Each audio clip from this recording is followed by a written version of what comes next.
बिस्मिल्लाहिर्रहमानिर्रहीम अस्सलाम वालेकुम welcome to literature with WB. और आज हम क्रिटिसिज्म का चैप्टर नंबर 5 पढ़ेंगे जो कि है सैमुअल जॉनसन के बारे में। सैमुअल जॉनसन ने एज अ क्रिटिक एक वर्क लिखा था शेक्सपियरियन क्रिटिसिज्म पे, तो हम उसी के बारे में आज स्टडी करेंगे। तो विदाउट एनी फर्दर डिले आज की इस वीडियो को शुरू करते हैं। सबसे पहले हम लोग डॉक्टर सैमुअल जॉनसन के लाइफ और वर्क के बारे में जान लेते हैं। तो सैमुअल जॉनसन जो है वो पैदा हुए 18 सितंबर 1709 में इंग्लैंड में, और इनके जो फादर थे वो एक बुक सेलर थे। और सैमुअल जॉनसन जो थे वो बचपन ही से बहुत ज़्यादा कमज़ोर थे, और वो काफ़ी ज़्यादा बीमारियों में मुब्तला भी थे, और ऑपरेशंस की वजह से इनके फेस पर परमानेंट निशान जो थे वो पड़ चुके थे। जिस्मानी लिहाज से वो बहुत ज़्यादा वीक थे, लेकिन इंटेलिजेंस के लिहाज से वो बहुत ज़्यादा एक इंटेलिजेंट चाइल्ड थे, क्विक लर्नर थे। इन्होंने लिचफील्ड ग्रामर स्कूल से लैटिन सीखी, और साथ में इन्होंने king Edward IV grammar school को भी ज्वाइन कर लिया, और वहाँ से इन्होंने क्लासिकल लिटरेचर के बारे में जाना, और वहीं से इनका इंटरेस्ट भी डेवलप हुआ।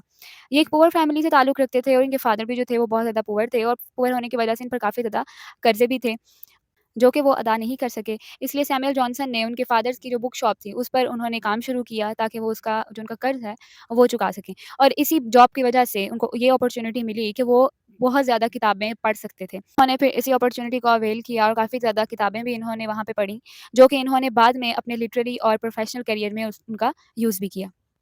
उसके बाद हम इनके वर्क की बात कर लेते हैं, जो कि आज हमने डिस्कस भी करना है, प्रीफेस टू शेक्सपियर। एक इसकी समरी को डिस्कस करने से पहले आप ये छोटा-सा क्लिप देखें, ताकि मैं जो बात आपको समझाना चाह रही हूँ, वो आपको ईज़िली समझ आ सके।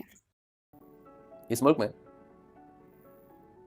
अगर आपको लेजेंड बनना है, जब तक आप मरेंगे नहीं, तब तक आप लेजेंड नहीं बनेंगे। कितने अफसोस की बात है, कितने अफसोस की बात है। कितने ऐसे लोग हमने गवा दिए, और उनको हमने कभी अप्रिशिएट नहीं किया था। मरे उसके बाद हाँ यार बहुत अच्छा था, उसकी तो क्या ही बात, उस जैसा तो शख्स ही नहीं था, उस जैसा शख्स नहीं है, उसकी सोबत अच्छी है।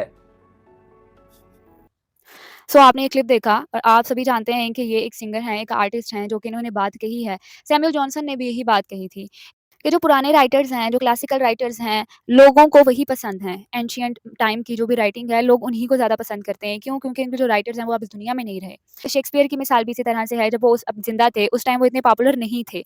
लेकिन उनके मरने के बाद उनकी जो राइटिंग थी, उसको यूनिवर्सल कहा गया कि ये हर एक टाइम के लिए ये लिखते थे। लेकिन जब वो ज़िंदा थे, उस टाइम उनको इतनी पॉपुलैरिटी नहीं मिली, जितनी उनको मिलनी चाहिए थी। लेकिन वो जब मर गए, उसके बाद जब लोगों ने उनकी राइटिंग्स को पढ़ा, और वो लोगों में फेमस होना शुरू हुए, और लोगों के फेवरेट्स भी बनते गए। किसी को भी फेमस होने के लिए, सैमुअल जॉनसन ने कहा था कि किसी को भी फेमस होने के लिए मरना पड़ेगा।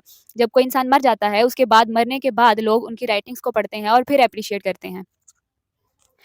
वापस आ जाते हैं इसकी समरी की तरफ। तो इसकी समरी स्टार्ट करते हैं। 1756 में जॉनसन ने एक प्रपोज़ल जो था वो पब्लिश करवाया था कि मैं विलियम शेक्सपियर के जितने भी ड्रामेटिक वर्क्स हैं, उन सबको पढ़ूँगा और उन सब की करेक्शन करूँगा। अब इस सब्सक्रिप्शन के बाद जब इसकी एडवर्टाइज़मेंट हुई, इसको एडवर्टाइज़ करवाया गया, तो सैमुअल जॉनसन को एक लार्ज अमाउंट ऑफ मनी भी दी गई पर्सनली। और इस प मनी को देखने के बाद उन्होंने ये फैसला किया, उन्होंने ये ऐलान कर दिया कि मैं भी शेक्सपियर के वर्क्स हैं, उन सबको 1 साल में पढ़ के उन पर क्रिटिसिज़्म करूँगा। ठीक है? और ये मैं वर्क प्रीफेस टू शेक्सपियर एक ही साल में, 1 साल के अंदर-अंदर मैं पब्लिश करवा दूँगा। लेकिन वो अपने इस वादे को पूरा नहीं कर सके, और उनको इस वर्क को कंप्लीट करने में तकरीबन पूरे 9 साल लग गए। 1765 में इन्होंने 8 वॉल्यूम्स का ये एक प्रीफेस टू शेक्सपियर जो है वो पब्लिश करवाया। जो कलेक्शन है ये 72 पेजेज़ पे मुश्तमिल है, और इसको न्यू क्लासिकल लिटरेरी क्रिटिसिज़्म का एक ग्रेट पीस भी माना जाता है, बहुत एक ग्रेट काम माना जाता है। इसमें इन्होंने प्रीफेस टू शेक्सपियर में सैमुअल जॉनसन ने शेक्सपियर की जो खामियाँ थी, उन पर भी नज़र डाली है, और साथ में जो उनमें खूबियाँ थी, उनमें भी नज़र डाली है। क्योंकि क्रिटिसिज़्म तो उसी को कहते हैं ना, हमने फर्स्ट चैप्टर में पढ़ा था कि क्रिटिसिज़्म सिर्फ़ खामियाँ बताना नहीं होता, कि वर्क्स में सिर्फ़ गलतियाँ निकालने को क्रिटिसिज़्म नहीं कहा जाता, बल्कि जो कुछ भी उनके वर्क में कुछ कैरेक्टरिस्टिक्स हैं, उनको भी बयान करना, उनके बारे में बात करना, और जो खामियाँ हैं, उनके बारे में बात करना, इन सबको क्रिटिसिज़्म ही बोला जाता है। तो इसी तरह से इस प्रीफेस में सैमुअल जॉनसन ने शेक्सपियर की जो भी जितनी भी कैरेक्टरिस्टिक्स हैं राइटिंग्स की, जैसे वो लिखते थे, उन सबको भी बताया, यानी मेरिट्स को बताया, और साथ में जो डिफेक्ट्स थे, जो फॉल्ट्स थे, जो डीमेरिट्स थे, उनको भी बताया। तो चलिए आज हम उनको रीड करते हैं। ये जो प्रीफेस है वो 2 सेक्शंस पे मुश्तमिल है। जो पहला सेक्शन है उसमें वो शेक्सपियर को एज़ अ ड्रामाटिस्ट उनका क्रिटिकल एनालिसिस करते हैं, जबकि जो दूसरा है वो शेक्सपियर को एज़ एन एडिटर एनालिसिस करते हैं। तो सबसे पहले हम लोग, क्योंकि इन्होंने सेपरेट-सेपरेट हर एक चीज़ के बारे में बताया कि किस तरह से शेक्सपियर के जो कैरेक्टर्स होते थे वो किस तरह के होते थे, जो प्लेज़ लिखते थे वो किस तरह के होते थे, और साथ में जो शेक्सपियर ने एक नई फॉर्म जनरेट की थी ड्रामा की, ट्रेजिक कॉमेडी, उस पे भी इन्होंने बात की कि ये एक बहुत अच्छी अचीवमेंट थी कि इन्होंने एक एसटी फॉर्म ड्रामा की निकाली, जो कि रियलिस्टिक थी। इसके अलावा वो मज़ीद आगे बात भी करेंगे, उसको भी हम लोग देखेंगे। तो सबसे पहले हम लोग शेक्सपियर्स के कैरेक्टर्स को देख लेते हैं। तो शेक्सपियर के जो कैरेक्टर्स होते थे, क्योंकि वो जो उनके पास एक वैरायटी ऑफ कैरेक्टर्स होते थे, बहुत ज़्यादा कैरेक्टर्स होते थे शेक्सपियर के पास, क्योंकि वो ह्यूमन नेचर के साथ डील करते थे।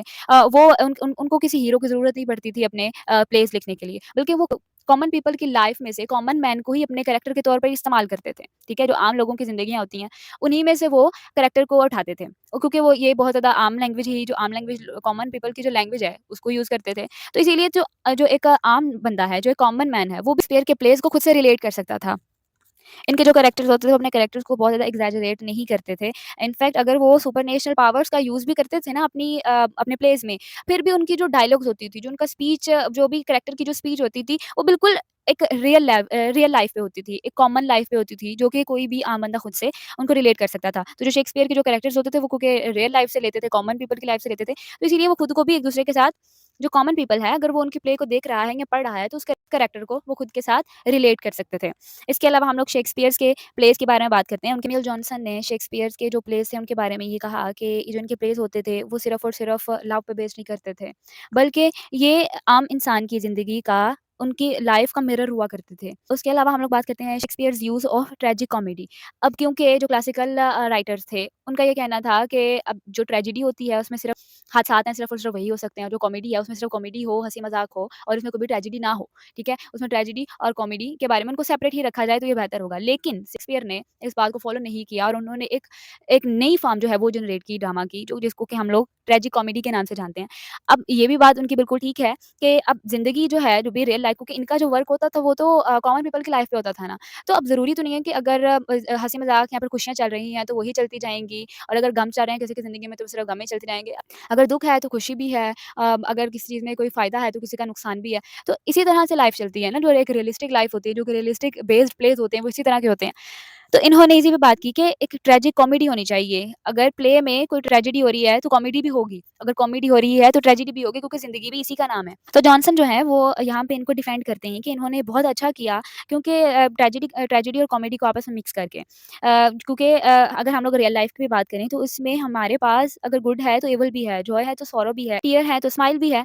तो ये जो था, ये जाता तो क्लासिकल रूल्स के अगेंस्ट ही था। लेकिन सैमुअल जॉनसन कहते हैं कि रियल लाइफ़ भी तो इसी तरह से होती है ना, क्योंकि उनके जो प्लेज़ होते थे वो रियलिस्टिक होते थे। जब वो कैरेक्टर्स को अपने रियल लाइफ़ से ले रहे हैं, ताकि जो कॉमन पीपल है वो उस कैरेक्टर के साथ खुद को रिलेट कर सके।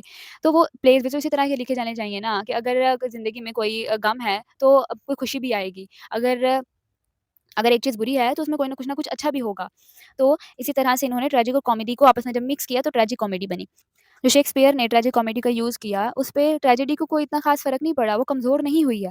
शेक्सपियर के जो प्लेज़ थे, उनमें एक पावर होती थी कि वो अपने रीडर्स को या अपने देखने वालों को मूव ऑन करवा सकते थे। अगर कोई इंसान हँस रहा है, तो वो हँसते-हँसते रोने लग जाएगा और अगर कोई रो रहा है, तो वो रोते-रोते हँसने लग जाता था। ये उनके प्लेज़ में एक पावर होती थी।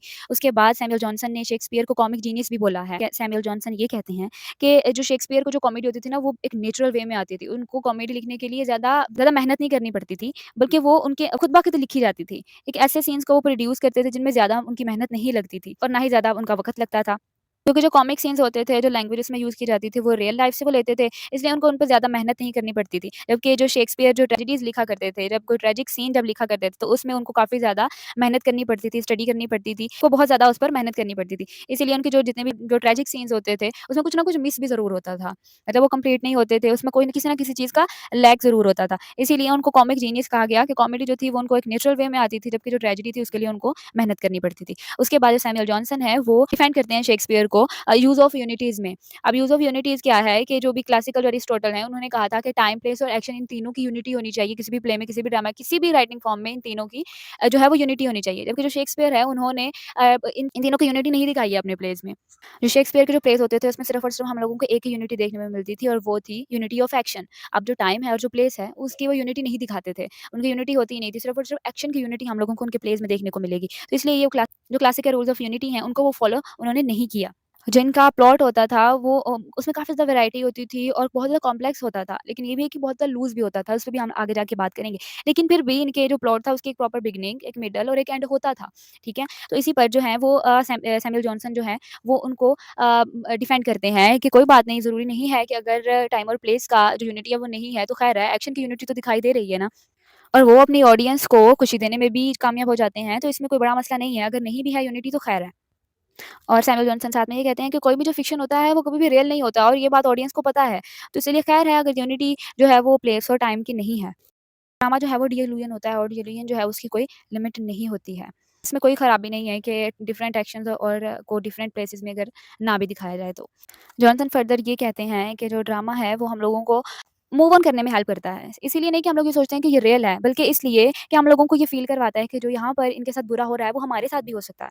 इसीलिए जो इमिटेशन है, वो हम लोगों को प्लेज़र भी प्रोवाइड करती है, पेन भी प्रोवाइड करती है और साथ में हमारे माइंड को रियलिटीज़ की तरफ लेके आती है। इसीलिए यूनिटी ऑफ एक्शन जो है, वही सिर्फ़ काफ़ी है। हम लोगों को बाकी 2 एक्शन की ज़रूरत नहीं है, वो फ़ॉल्स असम्पशन्स भी हो सकती हैं। तो इसीलिए शेक्सपियर ने अच्छा ही किया कि उनको छोड़ दिया, उन पे बात ही नहीं की, उनका ख़्याल ही नहीं रखा।